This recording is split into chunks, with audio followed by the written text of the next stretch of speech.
human beings, for example, all human beings, first of all, think about their own physical well-being. Understandable. They must be well-fed. They must look after their own physical requirements. They might want to do exercises and have a healthy lifestyle. So well-being of the physical body is central. Of course, we know that. The second issue they will look at is say, what about my well-being for my future? So they'll be looking after their wealth issues. Again, nothing wrong. We must plan for the next few years, whatever. So human beings either look after the physical body, look after their future, look after the money. And the third thing they are now becoming very aware of is their mental health well-being. This is another aspect. So a lot of these issues that you write, how do you become more confident, is if you like looking at your mental well-being. You must accept it. We all have this different dimension to us: a physical dimension, material dimension, and a mental dimension. So this idea of becoming more confident, how to become more confident, a very nice thing to explore. You see, the thing is this: the only way you can derive tremendous confidence in yourself, and this is very important, is not just physical well. Suppose you are physically strong, okay, I can beat up anybody, nobody can beat me. It gives you a little bit of satisfaction. Suppose you have kind of material wealth and say, okay, I'm sorted out for the rest of my life. Even my next 7 generations have been taken care of. I've sorted out. It gives you a little bit of satisfaction. The mental aspect, especially how do you become self-confident, how do you develop self-confidence, is a very important aspect of our mental well-being. Because we need that confidence to carry on with life's struggle. Life is a struggle. We sometimes forget it. It is a real, look, if you've gone through life, you know it is got lots of ups and downs, very cancerous issues arise in our lives, all our lives. So developing confidence to face up to anything that's thrown at you is a very important thing that we must try to aspire to. Now here is the physical well-being, the material well-being, but I'm now talking about the spiritual well-being. This is where it comes from.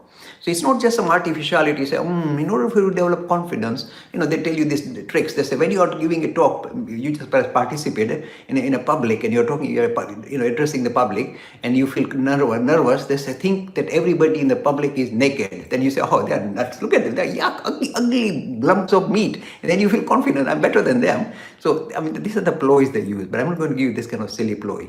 But the idea is how do you develop that strong confidence for you to carry on and face up to challenges in life.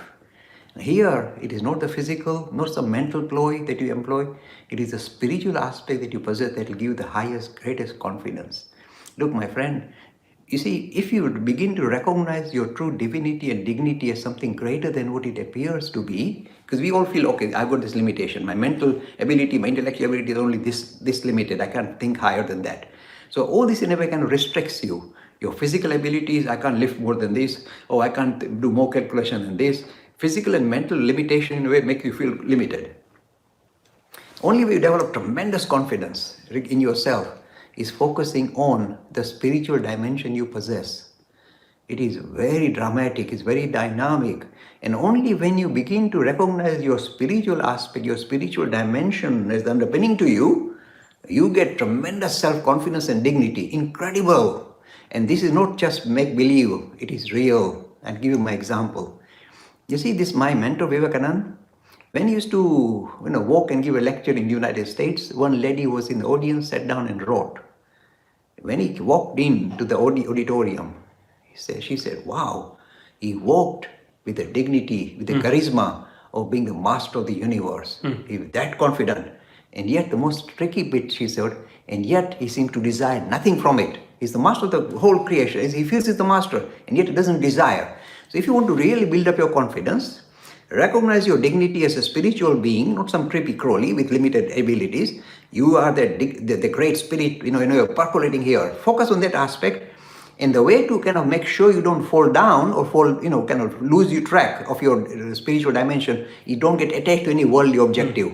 If you get attached to worldly objective, when I give my lecture, everybody must applaud, and oh dear, the person in the front row was snoring. I'm in trouble straight away. But I don't care for that. I just do my job, and I'm not looking for any return from these worldly objectives. If you worldly objectives will cloud you, it'll destroy your confidence.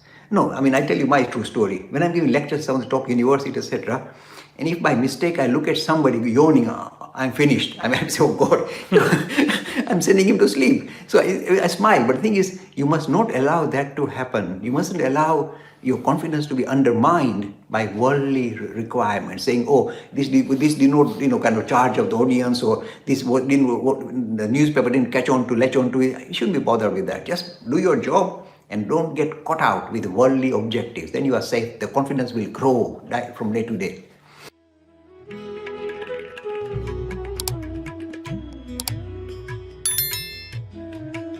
Free e-learning course in Hinduism. To register, please visit www.hindu-academy.com.